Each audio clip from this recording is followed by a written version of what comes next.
Hello viewers, welcome to Hope English Institute. இன்னைக்கு வீடியோல நாம beginnersக்கான 50 daily use simple sentences பார்க்கலாம். இது எல்லாமே நம்ம டெய்லி லைஃப்ல நம்ம தமிழ்ல பேசிக்கிட்டு இருக்கிறது தான். இதை எப்படி இங்கிலீஷ்ல பேசுறதுன்னு நம்ம இன்னைக்கு பார்க்கலாம். வீடியோக்குள்ள போறதுக்கு முன்னாடி நம்ம சேனலுக்கு நீங்க இன்னும் சப்ஸ்கிரைப் பண்ணலைன்னா மறக்காம சப்ஸ்கிரைப் பண்ணிடுங்க. கூடவே பக்கத்துல இருக்க பெல் ஐகானை கிளிக் பண்ணிடுங்க. அப்பதான் நான் போடுற வீடியோஸ் உடனுக்குடனே உங்களுக்கு கிடைக்கும். வாங்க இன்னைக்கு லெசன் பார்க்கலாம். ஃபர்ஸ்ட் ஒன், உன் கண்களை மூடு. உன் கண்ணை மூடுன்னு சொல்வோம் இல்லையா, அதை எப்படி நம்ம இங்கிலீஷ்ல சொல்லணும்? Close your eyes. Close your eyes அப்படின்னா உன் கண்களை மூடு அப்படின்னு அர்த்தம். நெக்ஸ்ட் ஒன், உன் கண்களை திற. உன் கண்ணை திற அப்படின்னு சொல்லுவோம் இல்லையா, இதை எப்படி நம்ம இங்கிலீஷ்ல சொல்லணும்? Open your eyes. Open your eyes அப்படின்னா உன் கண்களை திற அப்படின்னு அர்த்தம். நெக்ஸ்ட் ஒன், நான் இதை வேணும்னு பண்ணல. இதை எப்படி நீங்க இங்கிலீஷ்ல சொல்லணும்? I didn't do this intentionally. I didn't do this intentionally அப்படின்னா நான் இதை வேணும்னு பண்ணல அப்படின்னு அர்த்தம். நெக்ஸ்ட் ஒன், என்ன மன்னிச்சிடு. இதை எப்படி நீங்க இங்கிலீஷ்ல சொல்லணும்? I am sorry. I am sorry அப்படின்னா என்ன மன்னிச்சிடு அப்படின்னு அர்த்தம். நெக்ஸ்ட் ஒன், இங்க பாரு. இதை எப்படி நீங்க இங்கிலீஷ்ல சொல்லணும்? Look here. லுக் ஹியர் அப்படின்னா இங்க பாரு அப்படின்னு அர்த்தம். நெக்ஸ்ட் ஒன், அங்க பாரு. இதை எப்படி நீங்க இங்கிலீஷ்ல சொல்லணும்? லுக் தேர். லுக் தேர் அப்படின்னா அங்க பாரு அப்படின்னு அர்த்தம். நெக்ஸ்ட் ஒன், நேரா போ. இதை எப்படி நீங்க இங்கிலீஷ்ல சொல்லணும்? கோ ஸ்ட்ரெயிட். கோ ஸ்ட்ரெயிட் அப்படின்னா நேரா போ. Go straight. Next one, திரும்பவும் முயற்சி பண்ணு. இதை எப்படி இங்கிலீஷ்ல சொல்லணும்? Try again. Try again அப்படின்னா திரும்பவும் முயற்சி பண்ணு அப்படின்னு அர்த்தம். நெக்ஸ்ட் ஒன், உனக்கு எத்தனை வயசு. இதை எப்படி நீங்க இங்கிலீஷ்ல கேட்கணும்? How old are you? How old are you அப்படின்னா உனக்கு எத்தனை வயசு அப்படின்னு அர்த்தம். நெக்ஸ்ட் ஒன், அங்க யாராவது இருக்காங்களா. இதை எப்படி நீங்க இங்கிலீஷ்ல கேட்கணும்? Is anyone there. Is anyone there அப்படின்னா அங்க யாராவது இருக்காங்களா அப்படின்னு அர்த்தம். நெக்ஸ்ட் ஒன், அவ சீக்கிரமா திரும்பி வந்துடுவா. இதை எப்படி நீங்க இங்கிலீஷ்ல சொல்லணும்? She will return soon. She will return soon அப்படின்னா அவ சீக்கிரமா திரும்பி வந்துடுவா அப்படின்னு அர்த்தம். நெக்ஸ்ட் ஒன், பஸ் போயிடுச்சு. இதை எப்படி நீங்க இங்கிலீஷ்ல சொல்லணும்? The bus has gone. The bus has gone அப்படின்னா பஸ் போயிடுச்சு அப்படின்னு அர்த்தம். நெக்ஸ்ட் ஒன், வீட்டுல யாரும் இல்லை. இதை எப்படி நீங்க இங்கிலீஷ்ல சொல்லணும்? Nobody is home. Nobody is home அப்படின்னா வீட்டுல யாரும் இல்லை அப்படின்னு அர்த்தம். நெக்ஸ்ட் ஒன், அவ பயந்துட்டா. இதை எப்படி நம்ம இங்கிலீஷ்ல சொல்லணும்? She was afraid. She was afraid அப்படின்னா அவ பயந்துட்டா அப்படின்னு அர்த்தம். நெக்ஸ்ட் ஒன், அவ சீக்கிரமா வீட்டுக்கு போனா. இதை எப்படி இங்கிலீஷ்ல சொல்லணும்? He went home early.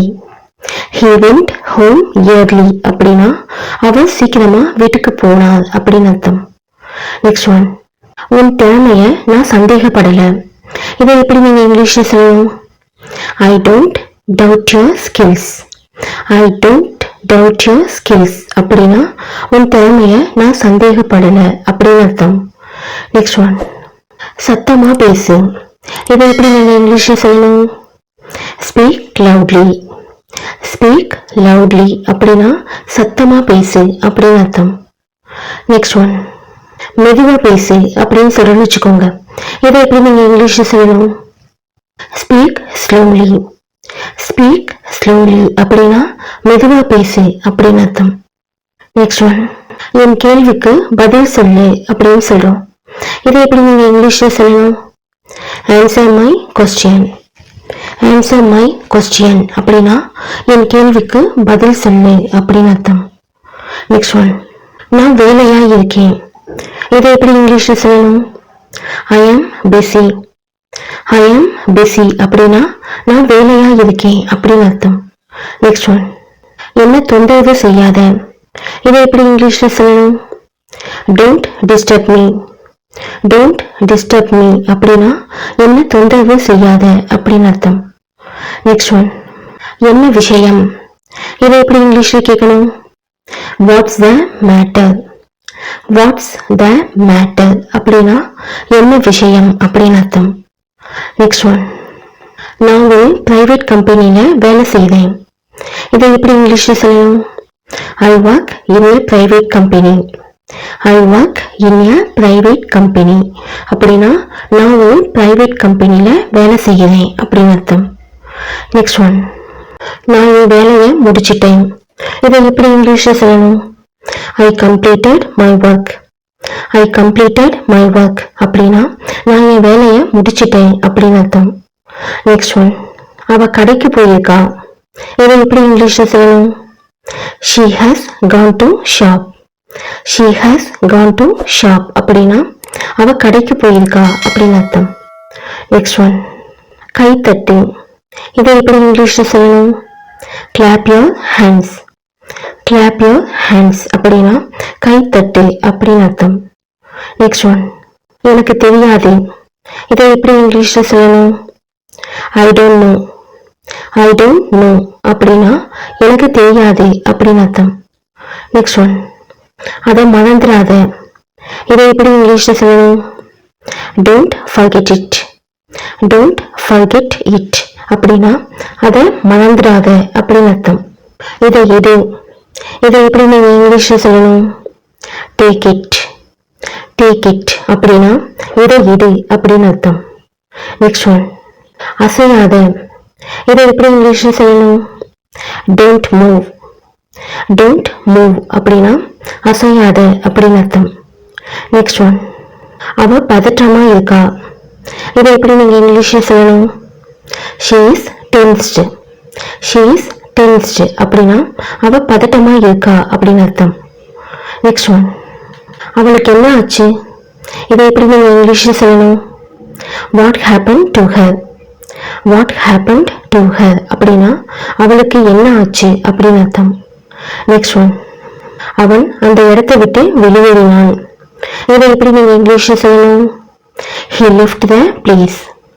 he left the place அப்படின்னா அவன் அந்த இடத்தை விட்டு வெளியேறினான் அப்படின்னு அர்த்தம். வெளியே போயிட்டான். ஓகேவா? நெக்ஸ்ட் ஒன், உன்னை அப்புறமா சந்திக்கிறேன். இதை எப்படி நீங்க இங்கிலீஷ்ல சொல்லணும்? catch you later. catch you later அப்படின்னா உன்னை அப்புறமா சந்திக்கிறேன் அப்படின்னு அர்த்தம். நெக்ஸ்ட் ஒன், எதுவும் செய்ய வேண்டாம். இதை எப்படி இங்கிலீஷ்ல சொல்லணும்? Don't do anything. Don't do anything அப்படின்னா எதுவும் செய்ய வேண்டாம். Don't do anything. Next one, அப்புறமா எனக்கு ஞாபகப்படுத்து. இதை எப்படி இங்கிலீஷ்ல சொல்லணும்? Remind me later. Remind me later அப்படின்னா அப்புறமா எனக்கு ஞாபகப்படுத்து அப்படின்னு அர்த்தம். Remind me later. Next one, நீ என்ன நினைக்கிற. இதை எப்படி நீங்க இங்கிலீஷ்ல கேட்கணும்? What to you think. What to you think அப்படின்னா நீ என்ன நினைக்கிற அப்படின்னு அர்த்தம். What to you think. Next one, எல்லாரும் ஆர்வமா இருந்தாங்க. இதை எப்படி நீங்க இங்கிலீஷ்ல சொல்லணும்? everyone was curious. everyone was curious அப்படின்னா எல்லாரும் ஆர்வமா இருந்தாங்க அப்படின்னு அர்த்தம். நெக்ஸ்ட் ஒன், அவர் ரொம்ப சோர்வா இருக்கார். இதை எப்படி நீங்க இங்கிலீஷ்ல சொல்லணும்? he is very tired. ரொம்ப டயர்டா இருக்காது அப்படின்னு சொல்லுவோம் இல்லையா? ஸோ இதை எப்படி நீங்க இங்கிலீஷ்ல சொல்லணும்? he is very tired அப்படின்னா அவர் ரொம்ப சோர்வா இருக்கார் அப்படின்னு அர்த்தம். வீடு ரொம்ப பெருசா இருக்கு. இதை எப்படி நீங்க இங்கிலீஷ்ல சொல்லணும்? the house is very big. the house is very big அப்படின்னா வீடு ரொம்ப பெருசா இருக்கு அப்படின்னு அர்த்தம். நெக்ஸ்ட் ஒன், தொடாத. இதை எப்படி நம்ம இங்கிலீஷ்ல சொல்லணும்? Don't touch. டோன்ட் டச் அப்படின்னா தொடாத அப்படின்னு அர்த்தம். Don't touch. நெக்ஸ்ட் ஒன், என்ன நம்பு. இதை எப்படி நீங்க இங்கிலீஷ்ல சொல்லணும்? Believe me.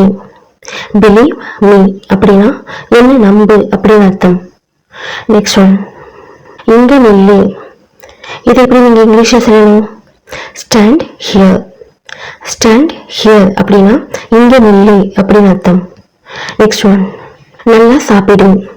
இதை எப்படி இங்கிலீஷ்ல சொல்லணும்? Eat well. ஈட் வெல் அப்படின்னா நல்லா சாப்பிடு அப்படின்னு அர்த்தம். நெக்ஸ்ட் ஒன், இதை படி. இதை எப்படி இங்கிலீஷ்ல சொல்லணும்? Read it. Read it. இதை படி அப்படின்னு அர்த்தம். Read it. Read it. உள்ளவா. இதை எப்படி நீங்க இங்கிலீஷ்ல சொல்லணும்? Get in. கெட் இன் அப்படின்னா உள்ளவா அப்படின்னு அர்த்தம். நெக்ஸ்ட் ஒன், வெளியே போ. இதை எப்படி இங்கிலீஷ்ல சொல்லணும்? Get out. கெட் அவுட் அப்படின்னா வெளியே போ அப்படின்னு அர்த்தம். நெக்ஸ்ட் ஒன், அவன் பக்கத்துல உட்கார்ந்தாங்க. இதை எப்படி சொல்லுவோம் இங்கிலீஷ்ல? they sat near him. they sat near him அப்படின்னா அவன் பக்கத்துல உட்கார்ந்தாங்க அப்படின்னு அர்த்தம். நெக்ஸ்ட் ஒன், அவன்கிட்ட சண்டை போட்டாங்க. இதை எப்படி இங்கிலீஷ்ல சொல்லணும்? they fought with him. they fought with him அப்படின்னா அவன்கிட்ட சண்டை போட்டாங்க அப்படின்னு அர்த்தம். நெக்ஸ்ட் ஒன், என் வீட்டுக்கு வாங்க. இதை எப்படி இங்கிலீஷ்ல சொல்லணும்? Come to my home. Come to my home அப்படின்னா என் வீட்டுக்கு வாங்க அப்படின்னு அர்த்தம்.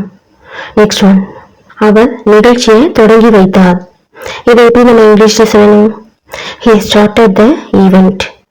he started the event அப்படின்னா அவர் நிகழ்ச்சியை தொடங்கி வைத்தார் அப்படின்னு அர்த்தம். நெக்ஸ்ட் ஒன், என்னால இப்ப நடக்க முடியாது. இதை எப்படி இங்கிலீஷ்ல சொல்லணும்? I can't walk now. I can't walk now அப்படின்னா என்னால இப்ப நடக்க முடியாது அப்படின்னு அர்த்தம். நம்ம சொல்லுவோம் இல்லையா, ரொம்ப டயர்டா இருந்தது இல்ல கால் வலிச்சதுன்னா என்னால இப்ப நடக்க முடியாது அப்படின்னு சொல்லுவோம் இல்லையா, அதுக்கு இங்கிலீஷ்ல எப்படி சொல்லணும்? I can't walk now அப்படின்னு சொல்லணும். ஓகே வியூவர்ஸ், இன்னைக்கு வீடியோல நாம பிகினர்ஸ்க்கான 50 டெய்லி யூஸ் சிம்பிள் சென்டென்சஸ் பார்த்திருக்கோம். இது எல்லாமே நம்ம டெய்லி லைஃப்ல நம்ம தமிழ்ல பேசிக்கிட்டு இருக்கிறது தான். அதை எப்படி இங்கிலீஷ்ல பேசுறதுன்னு இன்னைக்கு நான் உங்களுக்கு சொல்லி கொடுத்துருக்கேன். இதை நல்லா ப்ராக்டிஸ் பண்ணுங்க. உங்களுக்கு ஏதாவது டவுட்ஸ் வருதுன்னா அதை கமெண்ட் செக்ஷன்ல என்கிட்ட கேளுங்க. இந்த வீடியோ உங்களுக்கு யூஸ்ஃபுல்லா இருந்ததுன்னு நினைச்சீங்கன்னா இதை உங்க ஃப்ரெண்ட்ஸ்க்கும் ஷேர் பண்ணுங்க. இது அவங்களுக்கும் ரொம்ப யூஸ்ஃபுல்லா இருக்கும். நம்ம சேனலுக்கு நீங்க சப்ஸ்கிரைப் பண்ணலைன்னா மறக்காம சப்ஸ்கிரைப் பண்ணிடுங்க. தேங்க்யூ.